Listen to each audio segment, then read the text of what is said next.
we started off by talking about laws.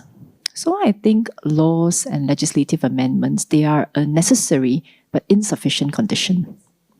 What needs to follow up from there is that because after we pass the laws, we need to make sure that people are aware of the new laws, aware of what bad behavior entails, and then we need to provide multiple channels for members of the public to be able to call out, to report bad behavior. And then we must have and work together in partnership with community groups to provide multiple different avenues of help. As a society, I think each and every one of us do not condone violence. And where this victim is conflicted because he or she does not want to jeopardize the family relationship, we have to come in and say, we are trying to help you and the perpetrator, because this cannot go on. At some point, it will become an arrestable offense, and if the perpetrator goes behind bars, it's not helpful. What we can do is, how do we help you deal with the various triggers and stressors that are causing family violence to take place?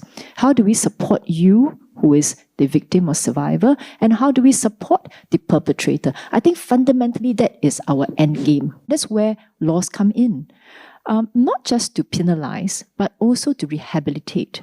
I would like to add also that the family violence amendments include mandatory treatment as well as counselling.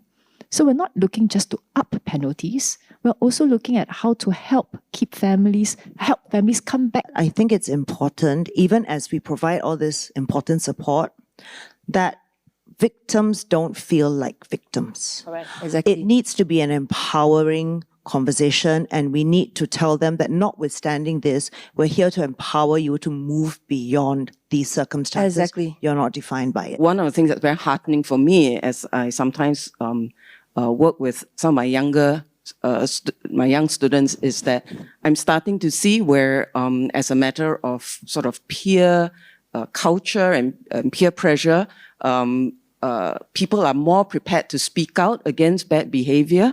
And so that gives you that a bit of safety in numbers.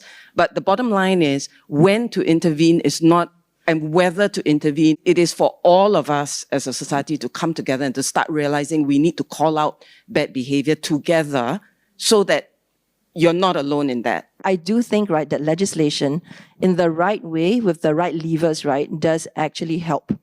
But within this itself, I think it's the job of the unions to continue, right, fighting the good fight about creating good cultures in the organization. It is about having that kind of discourse.